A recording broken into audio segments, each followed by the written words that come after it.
makes a country? What makes this country of ours? Let's take a swift bird's-eye view to see if we can discover the ingredients. The first essential is space to live in, and we Americans have plenty of that. This republic stretches from ocean to ocean and from the Great Lakes to the Gulf. Within our borders are vast fertile plains where graze the cattle and the sheep.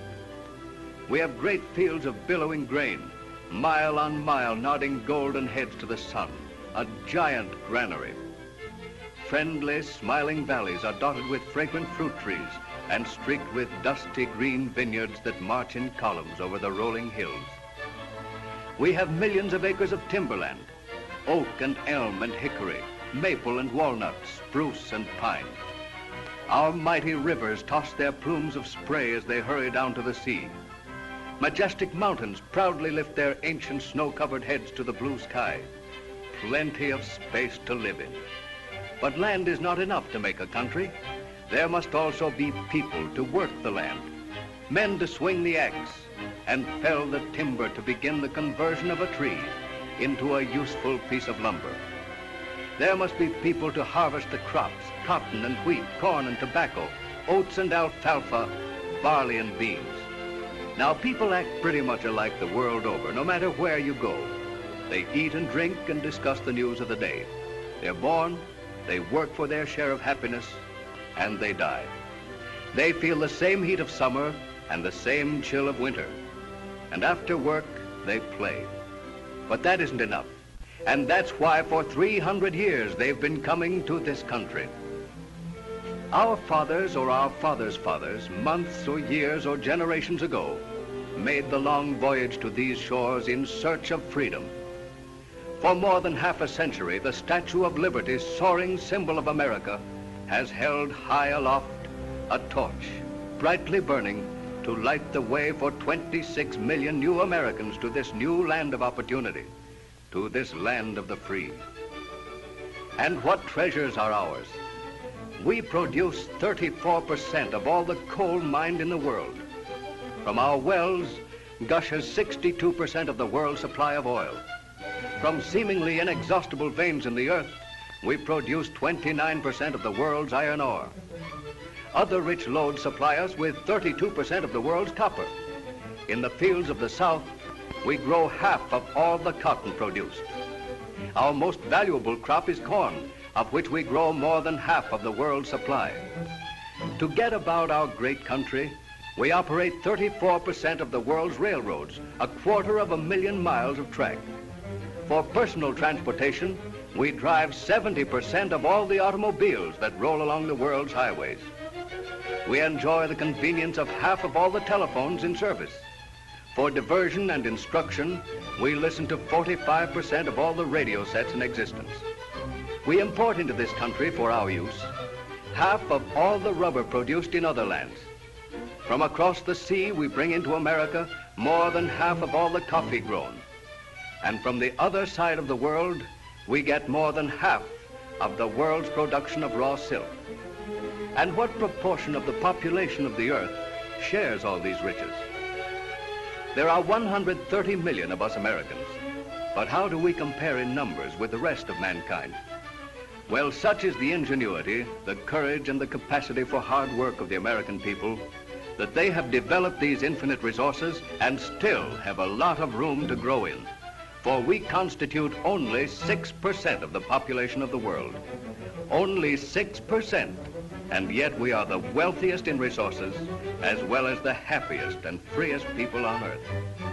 We constitute the greatest country in the world, great in resources and in the vision of our people, great in accomplishment in the past, and equally great in promise for the future. Not so long ago, our forefathers braved unknown perils of an unknown land and crossed the continent to win the West, a triumph of courage and will to achieve. The country over, stout-hearted men and women were making homes and raising families. One gala day, the last spike was driven that laced the two oceans together with a transcontinental railway. Now the two coasts were only days apart instead of months. In 1840, 100 years ago, a member of the United States Senate made an amazing speech. I urge the closing of the United States Patent Office. It is obvious, I think that you will concur, that we have exhausted our inventiveness. And because there is nothing further to be devised and patented, no machine or contraption that can possibly add to our virtue and well-being, I crave your support of a measure to close the patent office. Close the patent office? And since that day have come inventions that have meant jobs for millions of men and women. The electric light, the telephone, the phonograph, the automobile, the airplane, the radio, and the sound motion picture. Each year, 400,000 applications for patents are filed, from which come as many as 40,000 workable ideas. Why, no further back than the turn of the century, less than 4 decades ago, letters were handwritten by the light of an oil lamp. Now your secretary turns out her work swiftly and legibly on the typewriter. Not so long ago, metal was shaped by the smith, and a mighty man was he, because he had to be. Nowadays, a man touches a lever, and the jaws of a giant press close on a sheet of steel to form the top of an automobile. Not so long ago, milk was skimmed by hand, but now the separator efficiently divorces the milk from the cream. Plowing used to be a slow job and a hard job not so long ago, but now American inventiveness has lightened the labors of the farmer with the tractor and the gang plow. Nature created Niagara Falls, truly a beautiful spectacle. But even more magnificent is the largest man-made structure on Earth, Boulder Dam, eloquent testimony to the vision of our country. For this tremendous work will make the desert to blossom like the rose, creating garden spots where once was trackless waste. We have flung great bridges across bays and streams that people may move more easily from one place to another for the exchange of goods and ideas. Over and under rivers between the United States and the Dominion of Canada are bridges and tunnels that cross the boundary line between our good neighbor and ourselves, a 3,000-mile frontier of friendship, over which not a gun has been pointed in enmity in more than 100 years. Typically American are our majestic cities with their towering skyscrapers of steel and stone and glass. Truly an awe-inspiring sight is Manhattan Island. In busy, bustling Chicago, millions have been spent to beautify the lakefront, until it is now one of the showplaces of America, the gift of a generous city to its people. The national capital at Washington. Breathes there a man with soul so dead, who never to himself has said, "This is my own, my native land." This country has been called the melting pot because by some strange alchemy, a variety of ingredients goes into it, and the result of the bubbling and seething is always the same: a fresh creation, a new citizen, an American. Working along together, sharing every smile and tear, marching along together, listening till the skies are clear, singing along the highway, over the road that's wide. Without the bugle, without the drum, we mean to chase the jinx. Oh, run-ti-tiddly, here we come, we're happy-rinky-dink. So marching along together, life is wonderful side by side. And what makes an American? Well, there's education. Free schools for all the people. Only 150,000 of our youngsters were enrolled in institutions of higher learning 50 years ago. Now, the enrollment is 1,200,000. Then there's a free press for the uninterrupted exchange of ideas. A press that is free to speak its mind about those in power, to safeguard the rights of the lowly, to examine acts and motives of people in high places, to ensure justice for all under the Constitution. There is free speech, for we are an aggressive, tough-minded people who never hesitate to speak our minds. Still, the fact remains that we homeowners have our rights too. And I, for one, am going to stick up for mine. From its beginning more than 300 years ago, America has been the haven of the oppressed who found religious freedom here. Dotting the landscape in city, town, and country are church spires reaching up into the heavens. Great edifices invite worshipers to sit beneath their hushed and holy domes. Here in America, every man may worship his God according to his lights, may address the Almighty, if he so pleases, in the tongue of his fathers, for this is the land of the free. We Americans like to play.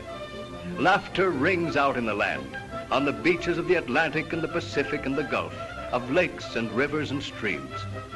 Millions of us are ardent devotees of the national game of baseball.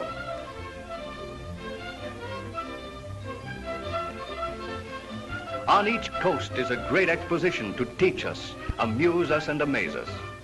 One has arisen outside of New York City on the Flushing Meadows, the other on Treasure Island in beautiful San Francisco Bay. All the year round, the out of doors calls us, bidding us forget all care and live an hour or two with nature in her ever-changing wonderland, always fascinating whether in the crisp cold of winter or on a soft June evening out in the woods. Where the deer and the antelope play. Back in 1900, men were still doing many laborious tasks by hand. Then came the beginning of a new program of action, the American Way, which consists of an endless chain of 4 links. Endless because no one can say which comes first. One link was quantity production, by which products of finer quality were produced in greater numbers at a price within the reach of everybody. General education was essential to the American Way, so the people could learn the advantages of a product from magazine advertising, from newspapers that daily tell 100 sales stories, from billboards that display a message so that he who runs may read, and from the radio that takes education directly into the home. Now we have national desire exemplified by a hurrying stream of shoppers. Quantity production means a product that combines high quality with low cost, returning more value on the investment, whether it's an automobile or a cake of soap. Nationwide distribution means laying down the product in every community for the convenience of the prospective buyer. General education is accomplished by advertising in all its forms and through all available media. Thus is engendered national desire. The result is the American Way, unapproached, even unique as it operates day in and day out in furtherance of the health, happiness, and well-being of all of us, of higher standards of living than exist elsewhere in the world, here in the land of the free. This was a mighty snappy job not so long ago, only 40 years in fact, and yet this scene almost takes us back to the dark ages. So rapid has been the growth of the automotive industry, the outstanding example of the American Way in operation. In 1900, there were only 8,000 motor vehicles registered in the United States. By 1906, the number had grown to 105,000. We topped the million mark for the first time in 1913 with 1,258,000 registrations. 2 years later, the total was 2,445,000, and the curve went steadily upward through the years. 3.5 million in 1916, 5 million in 17, 6 million in 18, 7.5 million in 19, and 9.25 million in 1920. What a growth that was in a score of years. But it still went on and up. 15 million in 1923, 22 million in 26, 26.5 million in 30, 28 million in 36, and 29.5 million last year.